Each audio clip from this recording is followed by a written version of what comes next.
لا إله إلا الله محمد رسول الله في كل لمحة ونفس عدد ما وسعه علم الله لا إله إلا الله محمد رسول الله في كل لمحة ونفس عدد ما وسعه علم الله لا إله إلا الله محمد رسول الله في كل لمحة ونفس عدد ما وسعه علم الله لا إله إلا الله محمد.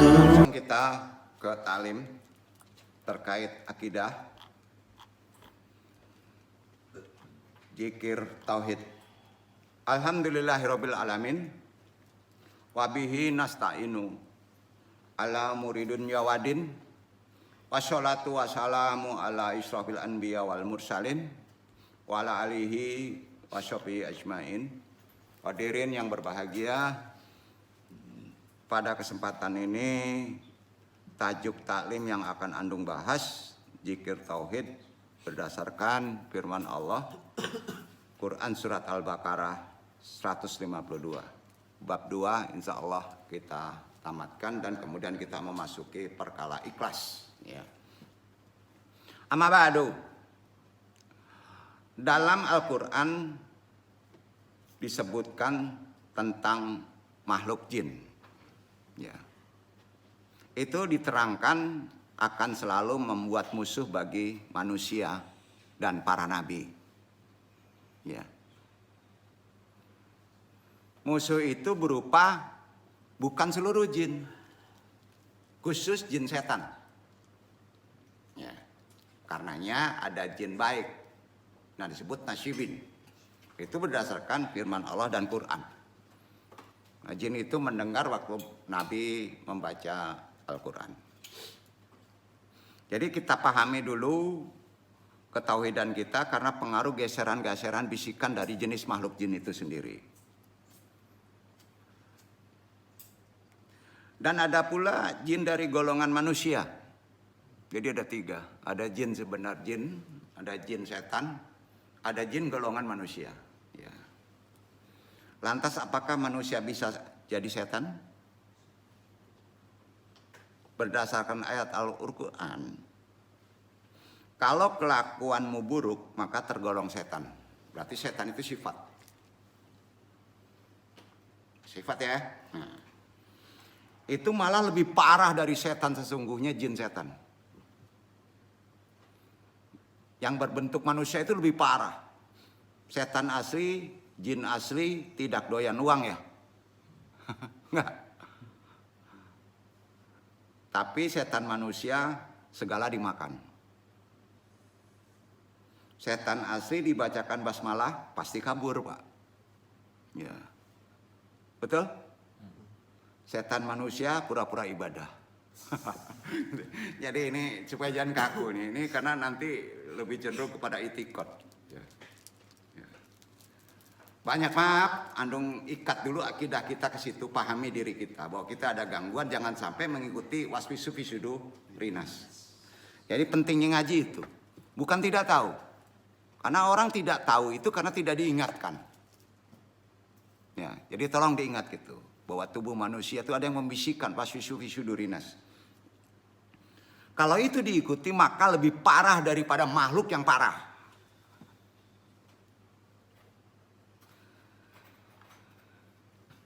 Karenanya mata hati, langsung ke hati ya, itu dapat dilatih dan dipertajam dari memahami konsep cobaan tadi. Jadi nggak bisa melalui akal. Bersihkan qalbun salim kita, maka kita ngerti godaan kita, apakah kita sudah menjadi yang jelek atau menjadi yang baik. Bisa dilatih, bisa dipertajam, dan Islam mengajarinya.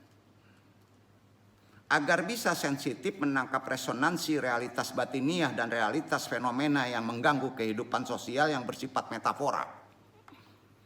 Karenanya bagi manusia yang mendapatkan ruang pancaran ilahi itu kalbunya harus digempur dengan tauhid tadi. Bohong deh. Kalau nggak terus beribu-ribu digempur tauhid tadi, la ilaha illallah, nggak bakalan dapat pancaran ilahi dan resonansi kebatinan kita akan tertutup. Itu poinnya. Semua tahu membaca la ilaha illallah, tapi menuntun memasuki amalan la ilaha illallah itu yang susah. Banyak ribuan kita ini orang masih nganggap gampang aja deh denger dari share. Andung nanti udah selesai. Amalannya mana? Pembersihan itu mesti ada mursyid. Betul kan? Mandi itu mesti ada air. Iya. Itu poinnya. Jadi yang paling pokok datangnya. Datangnya. Bersyukur kita sering terhalang dengan jarak dan waktu. Kalau tahu Andung berkehendak membersihkan seorang majelis, seorang ikhwan, Dung paksa datang, pasti datang. Apapun alasannya, pasti datang. Bersyukur kalau masih ada guru mursyid. Itu poinnya. Ya. Jadi mata hati itu akan hidup seterang-terangnya kalau kita menghantam terus dengan zikir tauhid. Zaman sekarang kalau kita mengandalkan mata lahiriah, sering kejeblok kita hidup. Percayalah. Nggak ada lain-lain. Kesempurnaan kita itu justru mata yang tidak ada di indrawi. Walaupun menggunakan dengan indrawi. Salah satu jalan mempertajam mata hati, basyirah kita. Secara syariat apa Pak? Syam. Nanti akan kita lakukan. Puasa Ramadan. Itu salah satunya. Jadi mempertajam mata hati tidak ada puasa. Baik sunat mau Ramadan. Bohong. Bohong. Gak ada ilmunya setinggi apapun antum dibuka mata hatinya. Dengan ilmu-ilmu tajam apapun juga melalui guru. Tidak bisa kalau tidak ada saum. Betul kan? Karena saum itu menahan. Dari sifat-sifat jelek bisikan dan menimbulkan ketajaman mata hati kita. Suatu aktivitas spiritual saum itu untuk mengendalikan syahwat dan nafs kepada kecenderungan propan. Apa itu propan? Materialistis. Ya. Dalam batas takaran waktu Allah sayang, nggak seluruh terus. Dan batas takaran kuantitas seperti yang diterangkan dalam ilmu fikih. Nggak perlu kita bahas puasa itu. Hati jelas wadah. Tempat yang dapat menampung cahaya Allah hanya hati. Makanya disebut ada ilham di sana.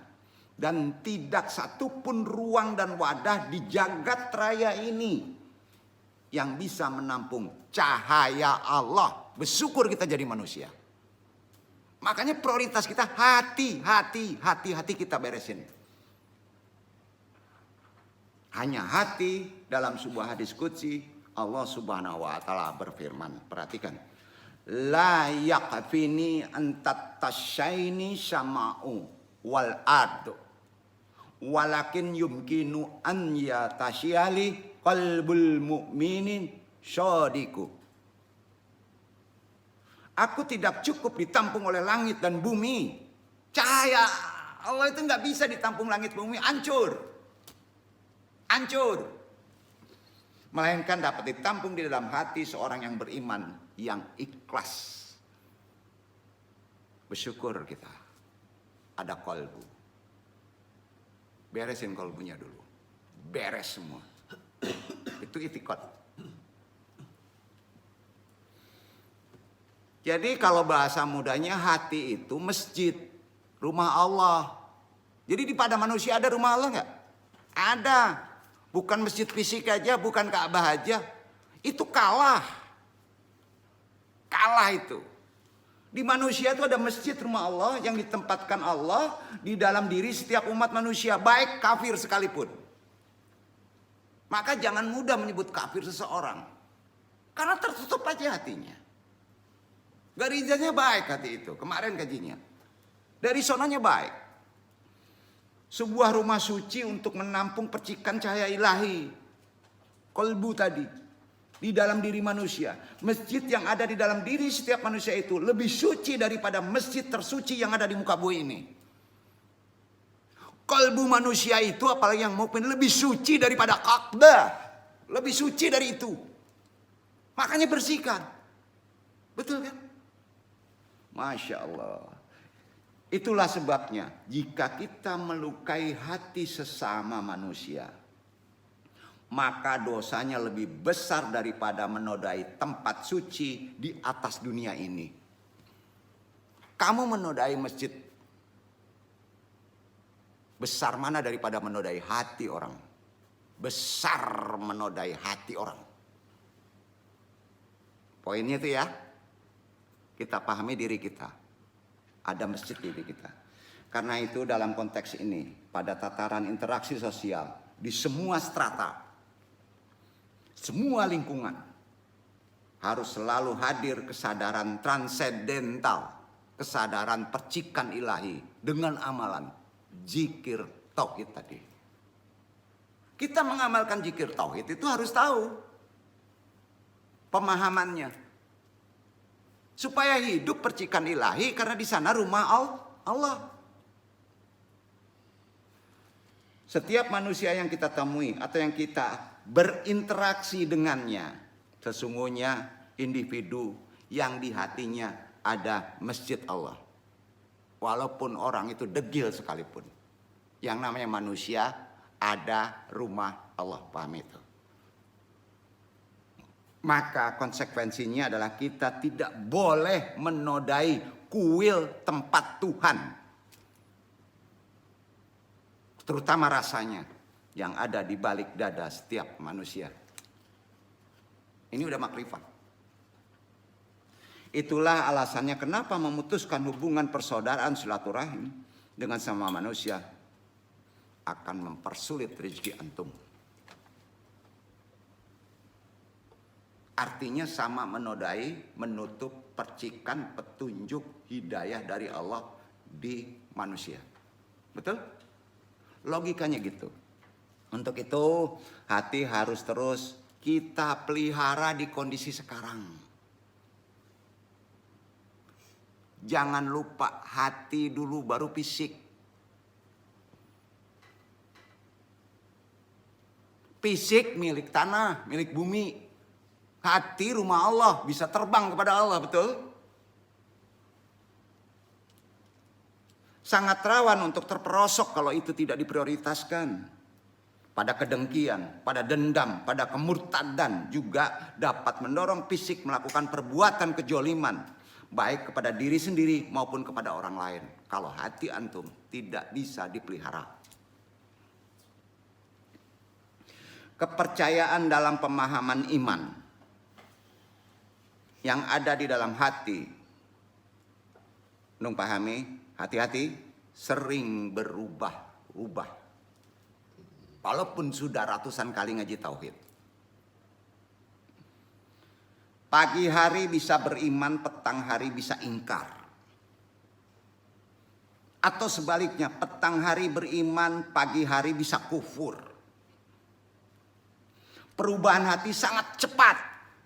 Ingat, cepat, sangat cepat, walaupun dia sekelas ulama,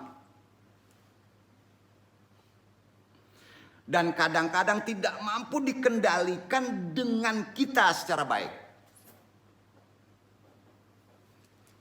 Boleh jadi hati dihiasi oleh sifat-sifat yang luhur, bisa jadi, namun dalam waktu yang sama bisa dililit dengan sifat-sifat tercela. Sebentar aja. Hati dapat merasakan ketenangan ketika bersama Allah. Namun, ia juga boleh merasa resah ketika berhadapan dengan Allah. Karena ia merasa banyak dosa saat menghadapinya. Hati dalam bahasa Arab disebut qalbu. Yang artinya bolak-balik.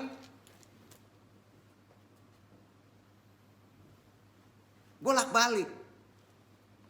Karena memang sifat yang cepat berbolak-balik, cepat berubah. Kokohkan itu dengan iman, dengan tauhid. Al-qalbu mitul risyad tidak jalil mu'alakat tiala busni sajaratatin.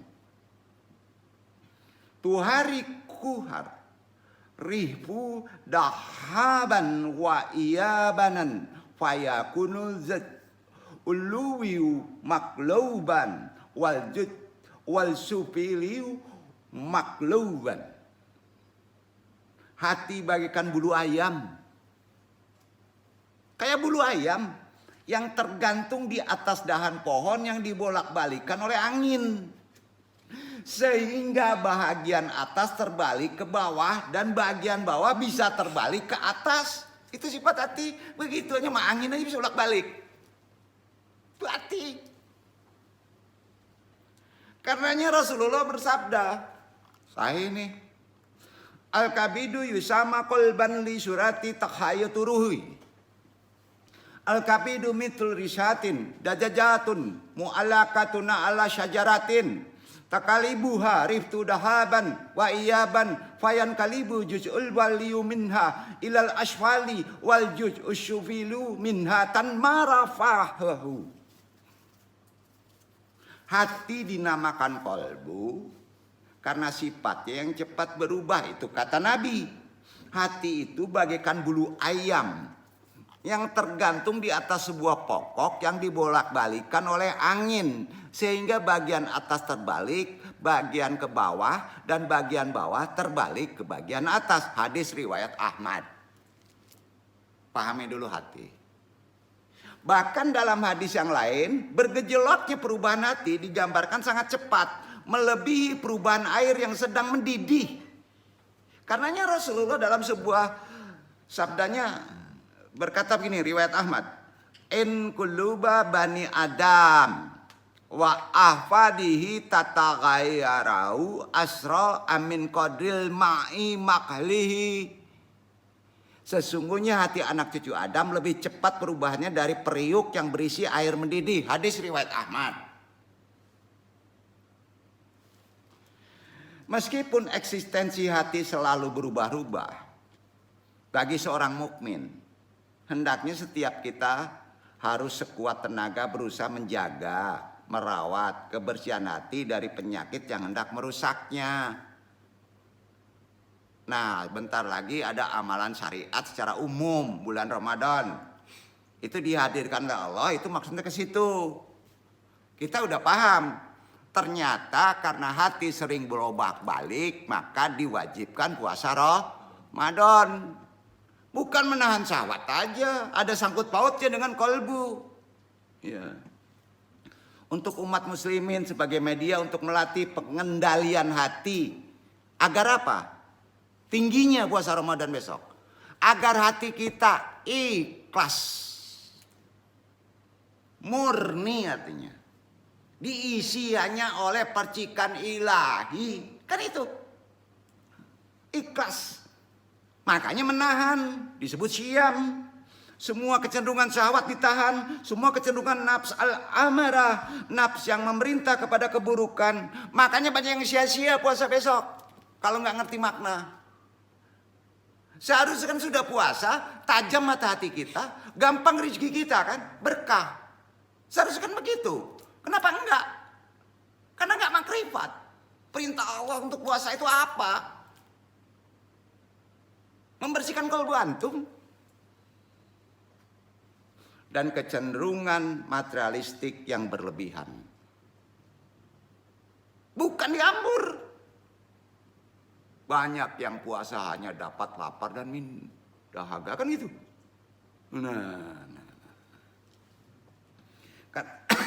Karena itu, andung nasihati membatasi penglihatan mata dari nikmat orang lain, khusus nanti Ramadan, khusus mulai sekarang besok.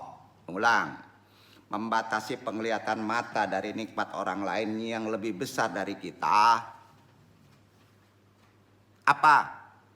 Jabatan lebih dulu. Apa? Pangkat lebih dulu. Apa? Mobil lebih banyak. batasi. Jadi bila kita tidak bisa membatasi penglihatan mata dari nikmat orang lain, jangan iri. Masa kaji makrifat masih iri? Allah sayang loh antum dibatasi. Nggak percaya. Bisa menimbulkan berbagai keburukan kalau diumbar. Di antaranya kita bisa tidak bersyukur kepada Allah. Bisa nggak bersyukur loh. Kalau kita nggak membatasi nikmat orang lain lebih tinggi dari kita. Hal tersebut bisa terjadi pada siapa saja. Baik yang duduk, baik ulama sekalipun. Kalau dia tidak bisa mengelola hatinya gara-gara tidak membatasi penglihatannya dari nikmat orang lain tersebut. Jadi tolong mengingatkan lagi. Jangan sampai amalan ritual kita jadi nggak ada artinya. Jaga penglihatan matamu dari nikmat orang lain yang lebih besar darimu.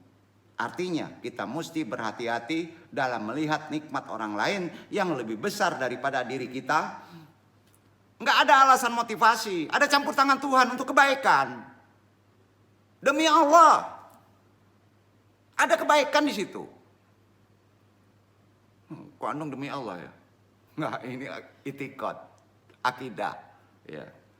Karena hal tersebut bisa membuat kita terkena penyakit hati kalau kita tidak bisa mengelola hati kita. Kamu jangan sering melihat orang lain mungkin secara lahir dapat nikmat yang lebih tinggi ketimbang antum. Tapi jangan-jangan nikmat itu menjadi istidrat untuk orang itu. Kita nggak tahu. Kalau kamu nggak bisa mengelola hati, kamu bisa hasut. Anda bisa dengki, paling enggak kita nggak bisa bersyukur walaupun kita mengucap alhamdulillah. Tidak dianggap alhamdulillahnya. Mata kamu itu kamu batasin jangan melihat sesuatu yang potensi. Yang potensi menjadikan antum tidak bisa bersyukur. Bingung? Mudah-mudahan gak bingung. Karenanya berzikir merupakan amalan yang dianjurkan dan akan membuat jiwa manusia insya Allah tenang, berkah dalam menjalani kehidupan, khususnya zikir yang murni. Di antara zikir yang dianjurkan syariat Islam yaitu kalimat thayyibah, tauhid. La ilaha illallah. Hanya itu. Tapi itu hidup kalau kita sudah dengar ceramah ini. Insya Allah hidup. Senjanya makrifat waktu kita menzikirkan. Namun berzikir bukanlah sekedar ritual biasa loh. Dia perlu penekanan, perlu tahkim. Bagi kalangan torekot, bagi kalangan tasawuf, bagi kalangan orang-orang sufi, apalah bahasanya. Ada adab. Pertama adabnya, makrifati zikir la ilallah. Tanya kepada gurunya, arahnya kemana? Nah antum udah makrifat. Itu adab pertama. Kemudian ada tahapan-tahapan yang harus dilalui. Atau adab atau etika dalam berzikir tauhid. Disebutkan. Adab berzikir tauhid itu ada 20 poin. Berapa? 20 poin. Silakan catat. Ini untuk umum. Tapi khusus jarang dibahas. Adab berzikir tauhid itu ada 20 poin. Sebanyak 5 poin diantaranya diletakkan oleh Allah sebelum berzikir. Jadi sebelum berzikir la ilallah ada 5 adab. Ya. Sementara 12 sebagiannya diberlakukan selama proses berzikir. Ada 12 adab waktu proses zikir. Sedangkan sisanya berlaku setelah berzikir. 12 tambah 5 berapa? 17. Sisanya itu setelah berzikir. Paham ya? Nah. Ini Nabi yang nunjukin. Bukan kata Andung. Emang dari mana ngajunya kalau nggak dari Nabi? Ya. Penjabarannya, klasifikasinya sebelum berzikir adalah sebagai berikut. Pertama, taubat. Apa? Langsung tobat. Jadi pas kita mau berzikir, niatkan sebelum berwudu udah taubat. Sebelum berwudu, ya Allah, ampuni saya. Gitu aja. Kan gak susah. Sebelum berwudu tuh. Dan dengan niat yang kuat untuk tidak mengulang setiap kesalahan dosa yang telah diperbuat sebelumnya. Sebelum berwudu, sebelum mandi. Bukan berwudu, sebelum mandi. Zikir tauhid diawali dengan janabat, mandi besar. Jadi adab pertamanya tobat. Duduk, gampang ya. Nah, kemudian taruh dengan mandi besar. Baca aja adab tahara banyak itu, doa tahara. Pokoknya saya niat tahara. Mandi besar membersihkan seluruh lahir dan batin. Setelah taruh mandi besar dari kepala basah sampai bawah, berwudu ulang setelah pakai pakaian. Memang secara syariat kalau sudah janabat besar, nggak perlu berwudu. Tapi untuk tauhid berwudu ulang karena memisahkan badan dengan kolbu. Duduk ya, itu dasarnya. Wudu ulang lagi. Wudu secara syariat.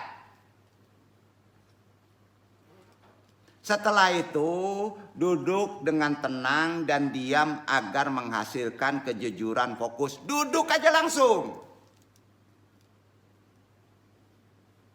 Jangan diawali dengan sholat sunat dulu, jangan. Duduk aja langsung.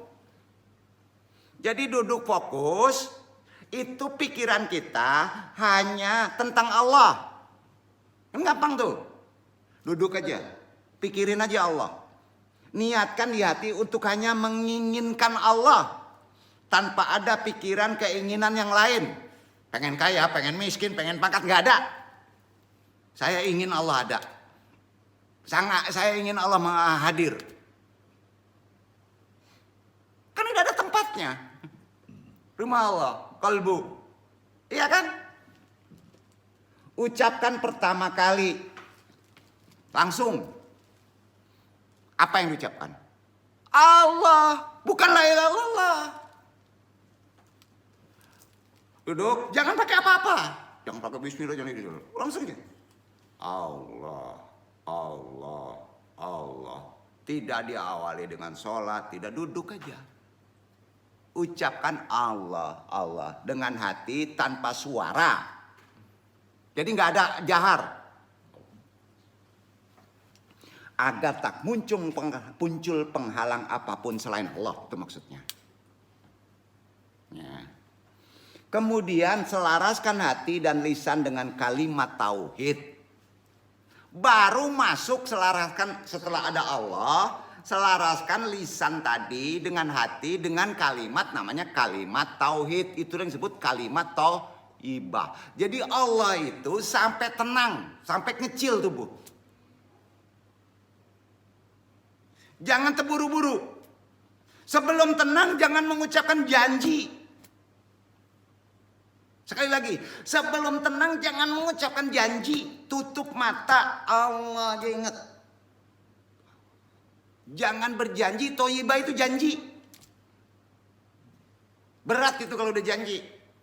Tenangkan dulu, hadirkan Allah dulu. Sampai sini ada pertanyaan? Cukup ya? Mandi besar, niat tobat, mandi besar, wudu, ya. Sudah itu? Duduk. Tanpa ada dibeli apa-apa sholat sunat, jangan. Duduk aja. Sudah itu? Allah sampai tenang. Sudah itu berjanji mulai berzikir selaraskan hati dengan lisan.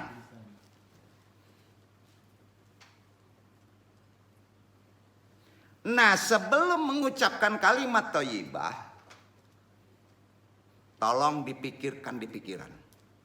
Antum itu dikelilingi, jangan makan, jangan buka. Dikelilingi rahmatan lil alamin Rasulullah. Bukan Nabi. Antum itu dikelilingi duduk itu oleh rahmatan lil alamin Rasulullah. Duduk. Supaya adab antum itu benar sebelum berjanji. Itu saksi. Ya. Ingat, antum sedang berada di hadapan Allah. Itu yang tinggi.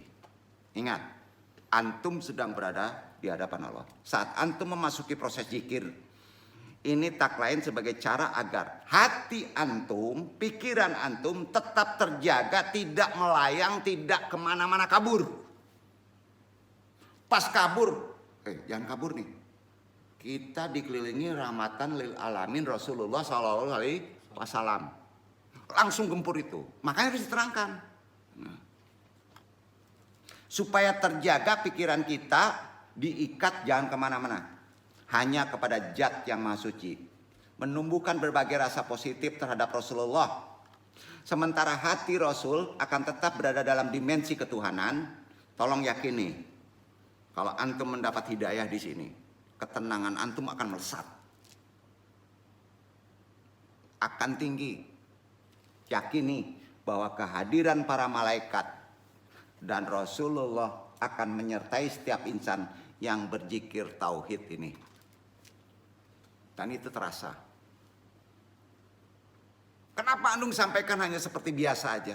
Karena antum sudah digempur mulai tuntunan torekot. Pasti antum bisa untuk memasuki wilayah ilahiyah, transendental tadi.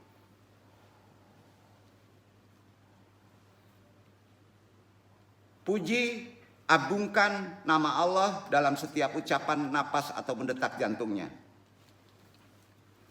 Nah itu tadi sebelum zikir. Itu ada 5 kalau dirunut. Sampai itu sebelum zikir. Kita kan belum masuk zikir nih. Itu tadi 5. Sekarang masuk proses zikir. Duduk di tempat suci. Tempatnya harus suci, bersih lah gitu ya.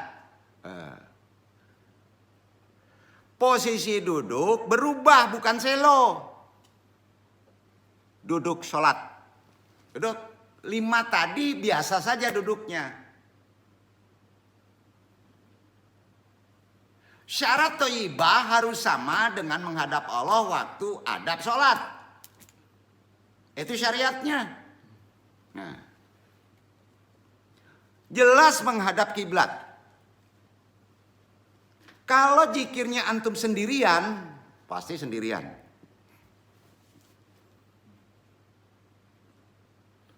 Sedangkan jika zikir berjamaah, harus menggunakan adab berkelompok. Nanti dong jelaskan. Ini sendirian dulu ya. Ya.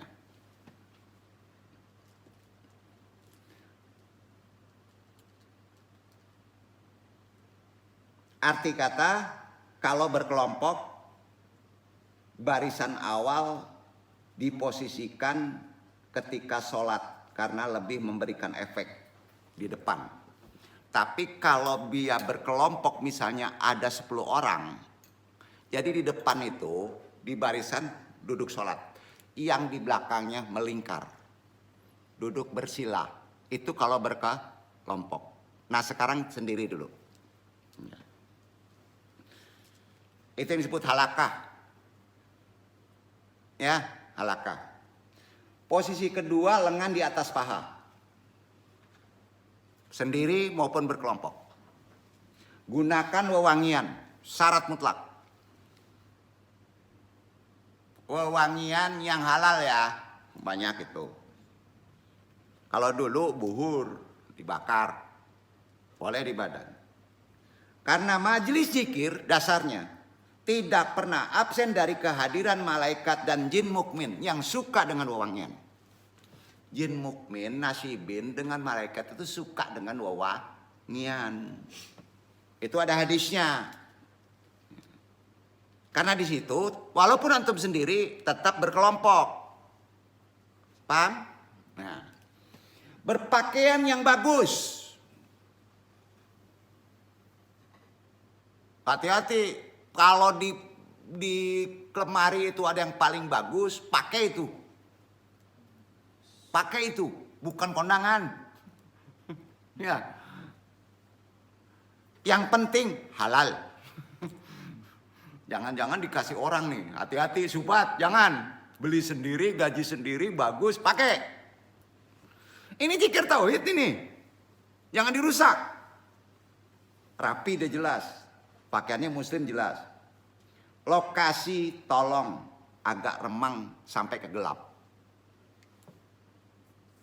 Pas duduk sholat itu sendiri, lokasinya agak remang, mendekati gelap. Menutup kedua mata, beda dengan sholat. Kalau sholat menutup mata, hukumnya makruh. Kalau zikir tauhid, wajib tutup mata. Nah, beda lagi.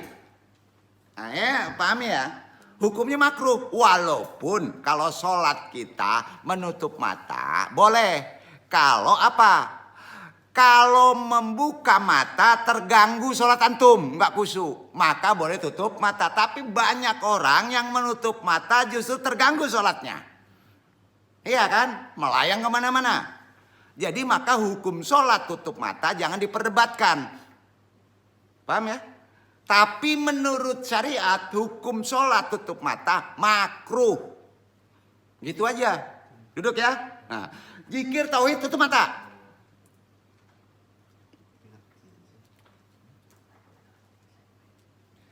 Kemudian yang paling tajam, rasakan hadir Allah di qalbu antum. Kemudian didampingi Rasulullah di dekat antum. Itu aja dulu deh.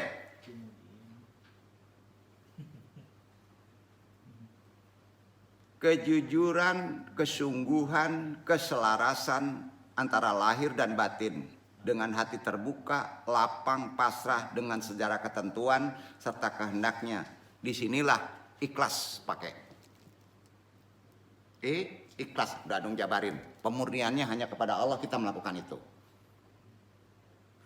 Tanda-tanda ikhlas dalam zikir tauhid diterangkan oleh Junun al-Misri. Khusus zikir tauhid. Antara lain, nihilnya efek pujian. Nggak ada maksud ingin dipuji. Dan cercaan orang. No. Melupakan keberadaan amal itu sendiri. Tidak ingin pujian, tidak berharap apapun selain ingin memuji, mengutamakan. Hanya ditujukan kepada Allah kita melakukan itu. Penekanan mulai pengucapan kalimat tauhid dimulai dengan sungguh-sungguh. Angkat posisi badan dari tali pusar. Angkat dulu. Angkat dulu posisi badan dari tali pusar.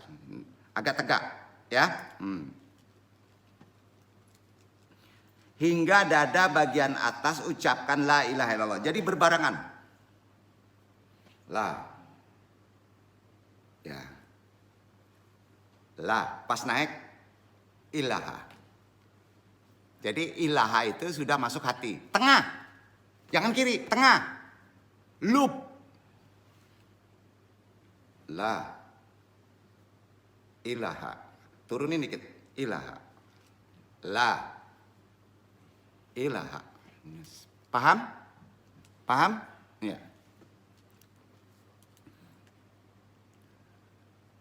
Kemudian condongkan ke kiri, masukkan ke hati. Tadi di sini, tadi dari loop condongkan ke kiri, condongkan kan la ilaha. Kiri, condong ke kiri. Ya. Resapi pas masuk kiri, jangan dulu mengucap. Singkirkan segala sesuatu sebelum dimasukkan hak tadi menyebut Allah. Singkirkan yang ada di sini. Di hati. Singkirkan. Nafikan. Enggak perlu disebut nafi enggak. La ilaha. Tumanina sebentar. Ingat hati. Singkirkan yang ada di sana. Baru. Ilallah. Duduk. Coba ulang. La ilaha illallah. Nah, itu ada tumanina. La ilaha illallah. Nah, duduk. Duduk. Pernah melihat orang kalau udah zikir tauhid makrifat? La ilaha illallah. La ilaha illallah. La ilaha illallah. Paham? Sering melihat itu? Iya, udah tahu kan? Kalau antum masih la ilaha illallah ya muridun, seumur umur muridun, muridun ya muridun, la ilaha tahara ke tahara, tahara ke tahara, itulah tahkim yang disebut tadi.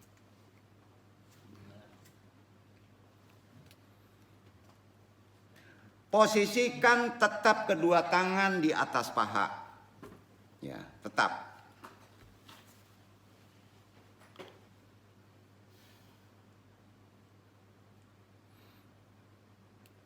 Setelah berzikir, hitungannya tak terhingga. Sampai ditunjukkan batas antum berhenti itu badan. Nggak perlu di planning. Nanti pikiran ngomong ngeganggu kuat berhenti. Sampai nggak? Nanti berhenti sendiri itu. Nggak mungkin kalau jolim kalau anak kecebur sumur berhenti sendiri dia. Ya, jadi jangan disetting kita. La ilaha illallah. La ilaha illallah. La ilaha. Sebelum ilaha illallah itu singkirkan dulu hati. Makanya jangan terkejar-kejar kecuali sudah ahli. Ya.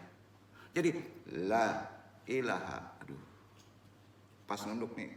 Ya, bersihkan dulu hati. Nah. Illallah. Pelan-pelan ya. Latihan, jangan terburu-buru. Sebelum Anda lanjutkan, udah paham? Nggak susah kan? Amalan yang susah nanti loh. Ya, makanya praktekan. Praktekan itu nggak banyak bacaan. Yang banyak bacaan itu kan karena kata asbab. Tahara, ngebersihin, kata pikiran. Tuhan itu gak susah kok. Ya, tapi itu tadi selama tahara belum bersih tetap susah tadi. Itu zikir tauhid. Dan zikir tauhid gak milik torekot. Milik umat yang ikhlas. Ya. Milik umat yang ikhlas. Setelah kita diam tetaplah tenang. Ini penutup zikir. Jangan terburu-buru berhenti, tenangkan dulu. Ya.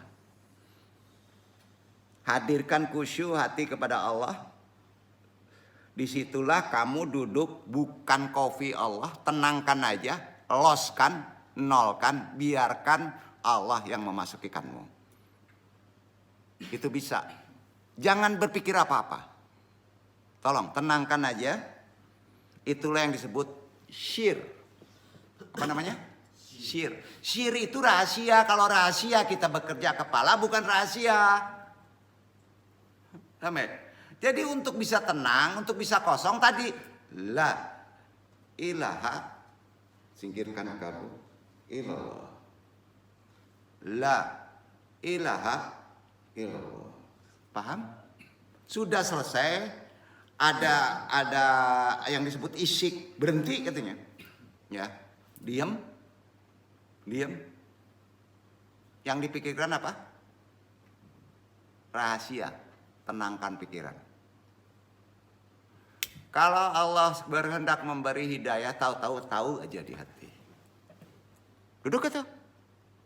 Membehit itu namanya. Itu besyir. Hadirkan cermin ilham dalam hati antum karena fase ini sangat efektif menjernihkan mata hati, membuka hijab serta memutus celah setan dan nafsu.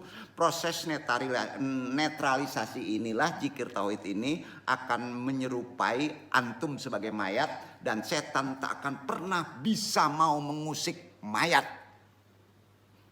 Kalau antum sudah ada mayat di depan kok setan gak boleh selesai. Maka jadikan mayat dengan proses tauhid tadi. Dalam keadaan syirk, maka setan tuh kabur. Karena setan tidak bisa masuk kepada mayat. Duduk. Duduk. Jadi antum jadi mayat itu karena apa? Karena perginya energi, kehendak, nafsu, keinginan, maka antum mayat. Itu disebut nafi. Maka setan gak bisa masuk. Mayat membujur itu bukan mati. Dia pergi, jiwanya ada itu. Betul kan? Tapi kenapa setan gak bisa masuk? Karena jiwanya tidak ada di badannya. Paham? Jadi proses ini zikir zikrul maut juga bisa disebut. Bahasanya sebetulnya zikir tauhid. Keren banget disebut zikrul maut. Sekali lagi, proses netralisasi inilah kata Nabi nih, menyerupai mayat dan setan tak akan pernah bisa mengusik mayat. Takut pula zikir itu. Enggak mati. Mati itu urusan Tuhan. Ya. Setelah itu jangan minum air langsung begitu selesai zikir. Jangan. Zikir menghadirkan rasa rindu, keintiman dengan sang Khalik. Sementara meminum air bisa memadamkan rasa itu.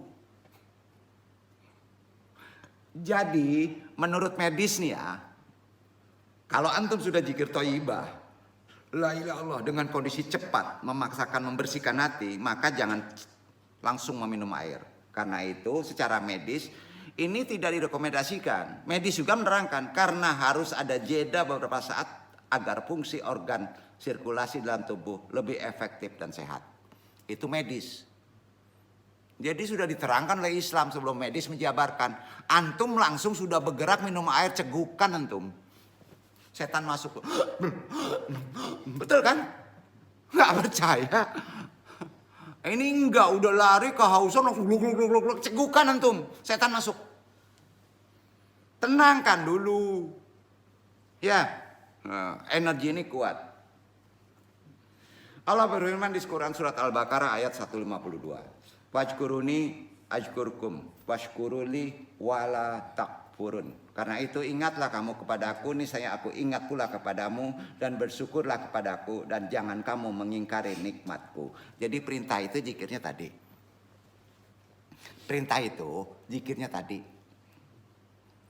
Torekot itu beratus torekot itu untuk bisa zikir tadi. Duduk Kak. Dan zikir yang tadi tauhid itu sudah dijabarkan di syariat. Sampai sebetulnya itulah. Jadi nggak melenceng dari tata aturan. Ya.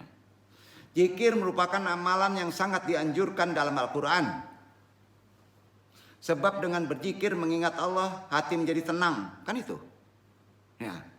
Salah satu amalan zikir yang paling utama adalah dengan menyebut kalimat thayyibah la ilaha illallah. Zikir ini merupakan sebaik-baiknya zikir agar hati lebih bercahaya dan terhindar dari nafsu yang buruk. Yang dalam Musnad Imam Ahmad diriwayatkan ada orang yang dihisap Allah di depan umum karena dia sering melakukan zikir thayyibah tadi. Setelah dibuka semua dokumen hidupnya ternyata 99% dokumennya berisi kesalahan. Lantas malaikat segera menggiringnya ke neraka. Namun Allah mencegahnya karena ada satu kebaikan yang diperbuat semasa hidupnya, yaitu melafalkan kalimat la ilaha illallah dengan ikhlas. Hadis ini sahih, namun mengucapkan tahlil itu harus ikhlas. Sepenuh hati tanpa mengharapkan apapun. Ma huwa mukalafun huwa ikhlasu. Idza qulta la ilaha illallah litu manajanata wa taqsha narona hada yakni ana ghairu syadikin. Walau lalam takun hunnaka janatun au narun lakanallahu wallah. Yang mahal itu ikhlasnya. Maka disandarkan kaji ini dengan ikhlas. Kalau mengucapkan la ilaha illallah untuk mengharapkan surga dan takut neraka, itu berarti ikhlasnya nggak boleh disebut. Masing mengharap upah dan takut susah. Kan gitu. Ya. Kalau seandainya tidak ada surga atau neraka, Rob tetap Allah. Itu untuk motivasi yang belum sampai marifat. Surga neraka itu tadi. Karena itu keutamaan zikir tauhid. La ilaha illallah. Dirangkum dari kitab Tanqihul Qaul karya Imam Suyuti. Itu referensinya. Jelas di situ ketuaan berkurang, wajah bersinar. Kalau ikhlas, di hari kiamat orang selalu berzikir dengan mengucapkan tadi, la ilaha illallah. Kelak di akhirat wajahnya juga bersinar. Karena Nabi bersabda, man qala la ilaha illallah Muhammadur Rasulullah kula yaumin min ayatamaratan jajau mal kiamati wa huwa juhul mitlul badri. Barang siapa setiap hari mengucapkan 100 kali la ilaha illallah Muhammadur Rasulullah, maka dia akan datang di hari kiamat dengan wajah bagaikan bulan purnama. Aman dari siksa. Orang yang selalu membasahi mulutnya dengan nikmat kalimat thayyibah akan dijauhkan dari siksa. Karena Nabi bersabda, berfirman, la ilaha illallah kalamun wa anahu. Faman qalaha fahuwa fil dimati, waman daqala fil dimati aman min adabi. La ilaha illallah kalamku dan akulah dia. Kalamku, akulah dia. Barang siapa mengucapkannya maka masuk dalam perlindunganku, dan barang siapa masuk lindunganku maka aman dari siksaku dunia akhirat. Tapi berat 100 kali tiap hari. La ilaha illallah. Kalau udah biasa pendek tuh, nggak mungkin deh galau. Nggak percaya sudah. Hadis. Diampuni dosanya. Nabi bersabda, astagfirullahaladzim al-ghafurur-rahim. Astagfirullahaladzim al-ghafurur-rahim. Udah, thayyibah aja. Mamin abin yaqulu la ilaha illallah Muhammadur Rasulullah illa qallallah ta'ala. Sadaqo ya abdi anallah la ilaha illallah anna. Wa ashadakum ya malaikati ani qad ghafartu lahu ma taqaddama min danbi wa ma ta'akhara. Iya kan? Tiada seorang hamba pun yang mengucapkan la ilaha illallah setelah dihapus, setelah dibersihkan hati kita, kemudian diisi dengan ilallah, masuk Allah, ilallah Muhammadur Rasulullah, terkecuali Allah Subhanahu wa taala berfirman, benar hambaku, akulah Allah, tiada Tuhan selain aku persaksikan kepada kalian, wahai malaikat-malaikatku, aku benar-benar telah mengampuni dosa-dosanya yang telah terlewatkan dan yang telah akan datang. Masuk surga. Rasulullah bersabda, man qala la ilaha illallah khalisan daqalal jannah. Sahih. Barang siapa mengucapkan la ilaha illallah secara murni, ikhlas, masuk surga. Nah, tidak ditanya dasarnya di akhirat dosanya. Khusus dosanya. Orang yang tak luput dari berzikir la ilaha illallah di setiap waktu tidak akan ditanya dosanya di akhirat. Karena Rasulullah bersabda, man qala la ilaha illallah fi awalihi wa la ilaha illallah fi akhirihi wartaqaba an qata'in wala asa an sanatin lam yas'alaila andan wahidin. Barang siapa yang awal perkataannya la ilaha illallah dan akhir perkataannya la ilaha illallah dan melakukan 1000 kesalahan dosa kecil, dan jika dia hidup 1000 tahun maka Allah tidak akan menanyakan satu dosa pun. Hadis. Berpahala besar berzikir dengan mengucapkan kalimat thayyibah juga memiliki pahala besar. Nabi Muhammad bersabda, man qara la ilaha illallah min ghairi rajubatin tara tahtal arsy tairun yasbaha mal misbahina illa yauma qiyamati wa yaqdubu lahu wazruhu. Barang siapa yang baca la ilaha illallah tanpa disertai ujub, Maka terbanglah seekor burung di bawah aras yang akan membaca tasbih bersama mereka yang membaca tasbih hingga hari kiamat. Kemudian pahalanya dituliskan untuk dia. Dia angkat derajat, dihapuskan kejelekan. Ada hadisnya. Karenanya ketika seorang mukmin lewat kuburan, ucapkan ini. Kalau sudah kuat thayyibah kita seperti tadi, pas kita lewat kuburan mengucapkan ini, la ilaha illallah wahdahu la syarikalah lahul mulku wa lahul hamdu yuhyi wa yumitu wa huwa hayyun la yamutu biyadihi khairun wa huwa ala kulli syai'in qadir. Maka Allah menerangi semua kubur tersebut, mengampuni dosa yang membacanya, menulis 1.000.000 kebaikan baginya, mengangkat baginya 1.000.000 derajat dan menghapus darinya 7 kejelekan. Maka terdengar nisan itu alhamdulillah. Emang nggak kedengar telinga? Gimana nih? Bingung pula. Iya benar.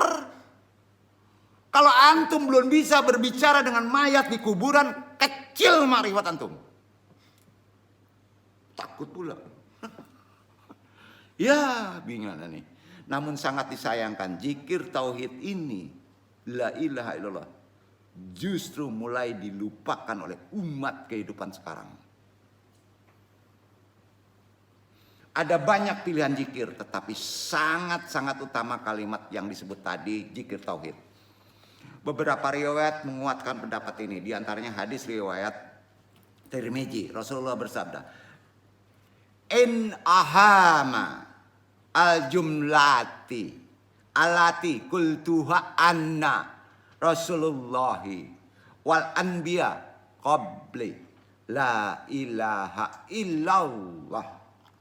Kalimat paling utama yang aku, Rasulullah, dan para nabi sebelumku adalah la ilaha illallah. Jadi kalau ditukil dari kitab Ar-Risalah Al-Qusyairiyah, karya Imam Asy-Qusyairi, berikut sejumlah manfaat zikir tauhid yang justru banyak dilupakan umat Islam pada saat zaman sekarang ini. Ya.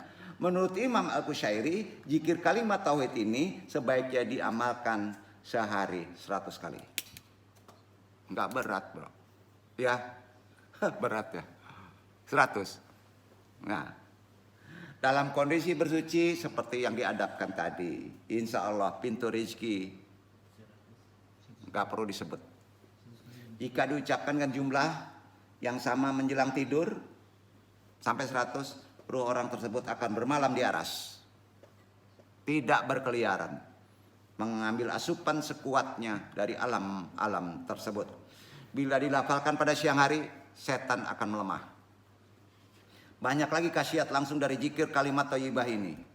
Menyingkirkan kejahatan, membuka tabir alam gaib. Hadis riwayat Tirmizi menyebutkan bahwa kalimat tauhid menegaskan hijab antara Allah sehingga benar-benar membersihkan. Jadi manfaat zikir, bahwa zikir kalimat tauhid adalah zikir pelebur dosa yang bisa mengantarkan seseorang ke surga dan selamat dari api neraka. Bahkan dalam hadis riwayat Abu Bukhari disebutkan kalimat tauhid adalah kunci surga. Kalimat tauhid juga merupakan zikir segala apa yang ada di surga, termasuk pepohonan, sungai-sungai. Saat para penghuni surga masuk, mereka akan mendengar lantunan kalimat tauhid ini secara sangat-sangat merdu. Sebagaimanapun lantas berucap zikir yang banyak dilupakan sewaktu berada di dunia. Kalimat tauhid juga kerap dijadikan resep oleh Syekh Abdul Qadir Jailani kepada orang-orang yang mengeluh kepada kecanduan, maksiat. Ya. Maka digempur dengan kalimat ini.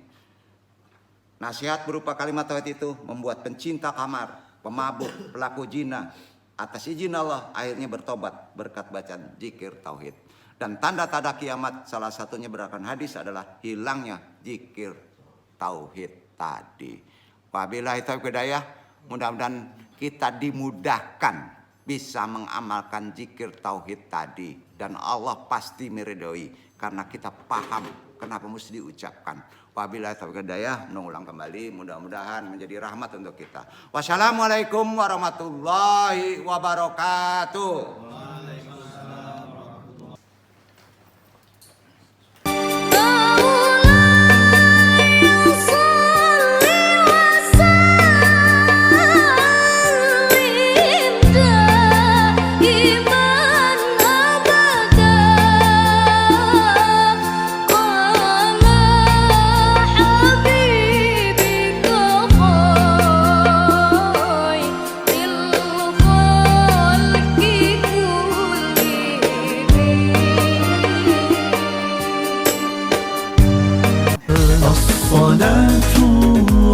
والسلام عليك يا بدر التمام الصلاة والسلام عليك يا مسك الختام الصلاة والسلام عليك يا بدر التمام الصلاة والسلام عليك يا مسك الختام كلما فاض حنيني لك يا جد الحسين خالط الشوق عيوني وجرى دمعي